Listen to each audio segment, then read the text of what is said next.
अल्लाहुम्मा सल्ली अला मुहम्मद व अला आलि मुहम्मद रब्बी ज़िदनी इल्मा। My name is professor Mohammad Tahir. अल्हम्दुलिल्लाह हमने एफएससी मैथमेटिक्स स्टार्ट की हुई है और आज पार्ट 1 का जो हम क्वेश्चन डिस्कस कर रहे हैं एक्सरसाइज 1.2 और एक्सरसाइज 1.2.1 में से हमने सेट फंक्शन एंड ग्रुप को डिस्कस कर रहे हैं और उनके जो क्वेश्चन है 3 और 4। अल्हम्दुलिल्लाह सारे क्वेश्चंस मैं यूट्यूब पे आपके सामने कर रहा हूँ और ये जो आज क्वेश्चन डिस्कस कर रहा हूँ ये छोटी क्लासेस में आप लोगों ने पढ़ा हुआ है, मगर जो मैं टॉपिक में जो भी चीज़ें आएंगी एग्जांपल्स आएंगी बेटा जी वो सारी आपके सामने डिस्कस की जाएंगी। अब देखें पहला जो क्वेश्चन नंबर 3 है उसकी तरफ अगर मैं मूव करूँ तो लिखा है which of the following set and finite and infinite. Finite क्या होता है जिसको हम अंडरस्टैंड कर सके, इसको काउंट कर सकें, उसको कहते हैं फाइनाइट। इनफाइनाइट वो होता है जिसको हम काउंट ना कर सकें। क्लियर हो गया। अब यहाँ पे देखिए पहला क्वेश्चन है एमसीक्यू, इसके एमसीक्यूज भी आ सकता है या आपको शॉर्ट क्वेश्चन में पूछ सकता है। The set of all student of class के आपके पास जो सेट है स्टूडेंट्स का क्लास के अंदर डेफिनेट है, जितनी भी क्लासें हैं हम इसको काउंट कर सकते हैं, तो ये क्या हो गया फाइनाइट्स। ठीक है। और सेकंड क्वेश्चन है the set of all student of Pakistan, ये भी है आज स्कूल पाकिस्तान, जितने भी स्कूल हैं पाकिस्तान के उसको भी हम काउंट कर सकते हैं, तो ये क्या है फाइनाइट्स आ जाएगा। The set of natural number between 3 and 10, हम नेचुरल नंबर कुदरती नंबर को देखने हैं तो वो 3 और 10 के दरमियान में वो भी हम काउंट कर सकते हैं, 4 5 6 7 8 9, तो ये इसको काउंट कर सकते हैं, फाइनाइट्स हो जाएगा। फिर आगे the set of real number rational number between 3 and 10, इनके दरमियान में आपने बताना है रैशनल नंबर बताना 3 और 10 के दरमियान में, तो ये हो गया इनफाइनाइट्स। अब रैशनल नंबर क्या होता है पी बाई क्यू की फॉर्म में होता है, डिवाइड की फॉर्म में होते हैं, तो 1 और 1 के दरमियान 0 और 1 के दरमियान काफ़ी रैशनल नंबर होते हैं, उसको हम क्या करते हैं वो लातादाद नंबर्स होते हैं जिसकी वजह से हम उसको काउंटेबल नहीं कर सकते, तो इसकी वजह से क्या हो गया ये इनफाइनाइट्स। जैसे कि हमने यहाँ पे लिख दिया 1/2 1/3, अब ये चलता चला जाएगा, अब कहाँ तक है ये हमें नहीं पता, तो इसलिए ये क्या हो गया जो भी रैशनल नंबर होते हैं वो क्या होता है इनफाइनाइट्स होते हैं। फिर आगे है रियल नंबर बिटवीन 0 और 1, ये भी इसी तरह है 1 को 0 से 2 को 2 के साथ 3 को 1 के साथ, तो ये सारे डिवाइड अगर हम करते रहें तो रियल नंबर और इन रैशनल नंबर जो होते हैं हमेशा क्या होते हैं हमारे पास इनफाइनाइट, तो हम इसमें क्या लिखेंगे इनफाइनाइट। ठीक है, रियल नंबर ये 5वें की बात कर रहा हूँ। फिर आगे वही आ गया था set of rational number between 0 और 1, वही जो ऊपर मैंने कंडीशन बताई इधर भी कंडीशन है, तो ये भी क्या होगी इनफाइनाइट। हमें याद होना चाहिए रैशनल इन रैशनल रियल हमेशा क्या होता है इनफाइनाइट होती है। यहाँ तक बेटा जी बात क्लियर। अब आगे चलते हैं, यहाँ पे नेक्स्ट है 7 हमारे पास है the set of the whole number 0 1 2 है और स्टार्ट होते हैं 0 और 1 इनके दरमियान, यानी कि कोई होल नंबर है ही नहीं, 0 और 1 है, यहीं स्टार्ट होते हैं 0 1 2 आगे चलता जाएगा, इसमें कोई ऐसी वैल्यू नहीं है, तो ये वो कौन सी होगी फाइनाइट्स होगी। क्लियर जी। अब the set of all leave tree of Pakistan, जितने भी पत्ते हैं लीव्स हैं दरख्तों के वो उसको पाकिस्तान के अंदर हम इसको काउंट कर सकते हैं, जितने भी लाए जा सकते हैं, तो उसको हम इसको काउंट क्या करते हैं हम काउंट नहीं कर सकते, जिसकी वजह से वो क्या होता है इनफाइनाइट्स होते हैं जी, छोटे बड़े सब कुछ होते हैं, ये इनफाइनाइट्स है। अब यहाँ पे लिखा है P यानी पावर सेट है नेचुरल नंबर N जो रिप्रेजेंट कर रहा है वो नेचुरल नंबर को है, नेचुरल नंबर 1 2 3 4 है। अब इसके पावर सेट बनाए जाए, इसके पावर सेट भी बहुत ज़्यादा बन जाएंगे, हमें नहीं पता ये कितने हैं, तो इसलिए ये क्या होगा इनफाइनाइट्स। क्लियर। अच्छा फिर आगे चलिए, पावर सेट बनाना है ABC का, ये 3 डिजिट है, जिसका पावर सेट बनाए तो हम इजीली बना सकते हैं, तो ये काउंटेबल है, तो इसका मतलब भी हो गया फाइनाइट्स है। फिर आगे 1 से लेकर 2 3 4 आगे 100 ऑन है, पता नहीं किस तक वैल्यू ये क्या हो जाएगी इनफाइनाइट्स। इसकी पिक देख के शक्ल देख के हम समझ आ रही है कि ये इनफाइनाइट्स है। फिर आगे 1 2 से लेके ये कितनी वैल्यू लिखी हुई है मिलियन ट्रिलियन में लिखी हुई है, तो ये भी क्या ये भी फाइनाइट्स हैं, क्योंकि जितनी भी हो वो एक हदूद तो बताई हुई है, एक हद तो बताई हुई है, जिसकी वजह से ये क्या होगी फाइनाइट्स। उम्मीद है कि ये पेज आपको अच्छी तरह अंडरस्टैंड हो गया होगा। अब इस तरफ मूव करता हूँ, इसमें देखिए स्टूडेंट्स यहाँ लिखा हुआ है, ये हमारे पास बिल्डर फॉर्म में लिखा हुआ है, हम कैसे रीड करते हैं लास्ट लेक्चर में बताया था आपको, curly bracket x and x belong to such that भी कहते हैं इसको। फिर ये रियल नंबर का साइन होता है, डबल लाइन लगा के ऊपर आ लगा दो तो रियल नंबर का साइन होता है ये and x not equal to x, दोनों आपस में इक्वल नहीं है तो ये क्या है, फाइनाइट्स है। यानी कि जो x की वैल्यू है दूसरी x की वैल्यू के बराबर नहीं है तो ये कौन सी होगी, फाइनाइट्स होगी। तो ऐसी है curly bracket x such that x belong to real and x square -6। अब देखिए जी -6 की बात की जाए तो देखिए एक्स स्क्वायर इक्वल टू -16 है, तो अंडर रूट लूँगा अंडर रूट -16 हो जाएगा।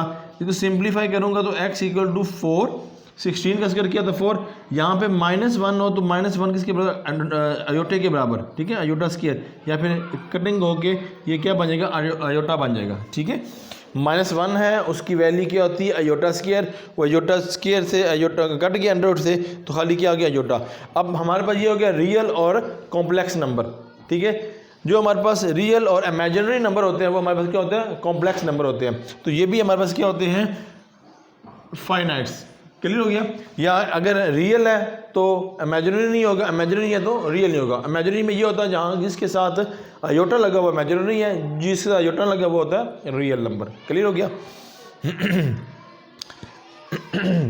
अब आगे बेटा जी हमारे पास x such that x belong to real, ये क्या रैशनल r जो रिप्रेजेंट रैशनल नंबर करता है, and the x square is 5। तो ये क्या है, अगर इसे स्क्वायर लिया जाए तो अंडर रूट ये 5 आ जाता है हमारे पास, ठीक है। तो ये भी हमारे पास क्या हो जाएगा, अंडर रूट फॉर्म में जब लिखेंगे तो ये किस फॉर्म में हो जाएगा, ये भी फाइनाइट फॉर्म में हमारे पास आंसर आएगा। फिर आगे side belong to real number 0 and 0 भी शामिल है और 1 भी शामिल है। इसके अंदर मैं बताया था कि जब हमारे पास रियल आ जाए तो वो क्या होता है, रैशनल नंबर जो हमारे पास आ जाए तो इनफाइनाइट होता है, क्योंकि इसके अंदर बहुत ज़्यादा हमारे पावर सेट बन सकते हैं। क्लियर, यहाँ तक आप लोगों को क्लियर हो गया। अब बेटा जी ये क्या हमारे पास केस है, इसको ज़रा मैं रिमूव करूँ और यहाँ पे करने की कोशिश करूँ कि ये जो मैंने आपके सामने लिखा है बेटा जी, इसका मतलब क्या है। ये जो क्वेश्चन है dear students, write the proper set बताना है आपने, such that of the following element. हमारे पास ये कुछ दिया गया है, एलिमेंट ए बी सी दी गई है, इसको हमने सेट बनाना, हमने छोटी क्लासेस में पढ़ा होगा। एग्जांपल लेता हूँ, लेट्स सपोज लिखा है ए बी, तो इसमें क्या हो जाएगा हमारे पास, पहला हो जाएगा खाली सेट, एम्प्टी सेट हो गया 5 ए, फिर हमारा बी हो जाएगा। इन दोनों में से कोई से एक सेट ले लेना है आपने, ठीक है। अगर हम ये भी लिख देंगे ए एंड बी, अब 4 सेट है, 4 सेट में हमने क्या बनाना है, कोई से दो ले देना पावर सेट, तो हमने ये लिख दिया 0 ए एंड बी। तो ये भी हमारा यहाँ तक भी हमारा क्लियर, मैंने वो आपको पूरा स्केच बना दिया है। हम इन दोनों इन सब में से कोई से 2 लेंगे, वो आप लिख सकते हैं। इस तरह ये भी लिखा, इस तरह ये लिखा। अब देखिए ये नेक्स्ट हमारे पास नेचुरल नंबर है 1 2 3, अभी नहीं पता सो ऑन कितने हैं कितने नहीं है, तो इसमें से भी आप कोई भी पावर सेट बना सकते हैं जो मैंने आपके सामने दिया। आप कुछ भी वैल्यू ले सकते हैं। फिर से इंटीजर आ जाएगा, इंटीजर वो होते हैं जो प्लस माइनस वाले होते हैं, ठीक है, जो स्टार्ट होते हैं प्लस माइनस होते हैं, नेगेटिव भी होते हैं और पॉजिटिव भी होते हैं, जिसको हम नंबर लाइन के ज़रिए भी इसको शो करते हैं। उसमें से भी आप ले सकते हैं, पॉजिटिव ले लें नेगेटिव लेने, कोई इशू नहीं है। फिर आगे लिखा है रैशनल, तो सेट ऑफ रैशनल नंबर आपके पास जो वैल्यू 1 2 3 4 है तो उसका भी आपने पावर सेट ले लिया, उसमें कोई से 2 आपने पावर सब सेट बनाने हैं। उम्मीद है कि आपको ये बात बेटा जी क्लियर होगी। फिर आगे W रिप्रेजेंट है the set of whole number है, होल नंबर 0 से शुरू होते हैं, 0 1 2 3 4 5 आगे से चलता चला जाता है, तो उसमें से भी आपने कोई से 2 पावर सेट ले लेना है। वो मैंने आपके सामने ले लिया, जिस तरह मैंने ये बताया छोटी क्लास में आपने किया हुआ है। और यहाँ पे भी रैशनल नंबर है 0 और 2 के दरमियान में, तो हमने भी यहाँ से 1 और 2 को ले लिया। अब हमारे पास ये 3 डिजिट है, 1 2 3 है, तो इसका फार्मूला होता है 2n, हमने छोटी क्लासेस में किया हुआ है। इस मीन 2 का 2 होगा, एलिमेंट्स कितने, नंबर तादाद कितनी है, 1 2 3 है, तो यहाँ पे नंबर ऑफ तादाद 3 आ जानी है। तो इट मीन 2 मल्टीप्लाई बाई 2 बेटा ये कितना हो जाएगा हमारे पास, 8 हो जाएगा, ठीक है। हमारे पास 8 सबसेट बनाने पड़ेंगे और 8 सबसेट के अंदर से कोई से हमने क्या लेने हैं बेटा जी, कितने लेने, 8 लेने हैं एलिमेंट्स, और 8 आने के एलिमेंट्स हमारे पास यानी पूरे सेट सब सेट आएंगे, उसमें कोई से 2 सबसेट हमें लेने पड़ेंगे। उम्मीद है यहाँ तक जितनी भी गुफ्तगू बेटा जी आपको अंडरस्टैंड होगी। अब नीचे है क्वेश्चन नंबर 5 है, मैं क्वेश्चन नंबर 5 को रीड कर दूँ। क्वेश्चन नंबर 5 को देखिएगा, कहता है if is there any set which has 2 proper subset question mark if no name of the set। वो कौन सा सेट है जो पावर सेट है और कौन सा पावर सेट नहीं आएगा, यानी कि सेट नहीं होगा। वो मैं लिखा है yes 0, यानी कि जो खाली सेट है या हमारे पास फाइव है, is set which has no power set. तो ये क्या हो गया, एक सेट तो है मगर ये पावर सेट नहीं है, ठीक है, खाली सेट है, खाली सेट सबका सेट होता है, ठीक है जी, जिसको बोलते हैं एम्प्टी। यहाँ तो बेटे जी क्लियर। फिर आगे छठा क्वेश्चन है, इजी क्वेश्चन, देखिएगा, between which is the between a curly bracket a b curly bracket and curly bracket, फिर कर्ली ब्रैकेट लगा के ए एंड बी, यानी कि इसमें कितने एलिमेंट है, एक और दो एलिमेंट है, और इसमें कितने एलिमेंट, सिर्फ एक एलिमेंट से, ठीक है, क्योंकि इसको एक जगड़ा हुआ है, एक चीज़ से बांधा हुआ है किस्म का, ये आज़ाद है, ए और बी दो एलिमेंट है, ये एक ही ब्रैकेट में लिखा हुआ है, इट मीन ये एक एलिमेंट है। क्लियर हो गया। तो यही लिखा मैंने, a b is set which is two elements, इसमें कितने एलिमेंट्स हैं, दो एलिमेंट्स हैं। फिर आगे कर्ली ब्रैकेट, फिर curly bracket a b curly bracket is a set of which is one element. तो ये क्या हो गया, वन एलिमेंट। ये एमसीक्यू या क्वेश्चन आंसर की शक्ल में है, 2 नंबर के क्वेश्चन आपके पेपर में पूछ सकते हैं। फेडरल बोर्ड हो या सरगोदा बोर्ड हो या कोई भी बोर्ड हो, आपके लिए बहुत इंपॉर्टेंट हेल्पफुल है। मैं कोशिश पूरी कर रहा हूँ कि मैं सारे क्वेश्चन सारे लेक्चर आप तक इंशाल्लाह पहुँचाऊँ। इंशाअल्लाह क्वालिटी एजुकेशन की रखता हूँ उम्मीद, और कोई भी क्लासेस लेना चाहता है, आई काम है, एफएससी मैथमेटिक्स है, 9th 10th की मैथमेटिक्स है, और किसी भी सब्जेक्ट, फिजिक्स है, कंप्यूटर है, कुछ भी सब्जेक्ट के वो डीलिंग कराना चाहता है हमसे, कोई पढ़ना चाहता है, तो ऑनलाइन क्लासेस के लिए आप लोग हमसे रब्ता कर सकते हैं। मुझे इजाज़त दीजिएगा। अल्लाह ताला हम सब का हामी और नासिर हो। अल्लाह हाफिज़।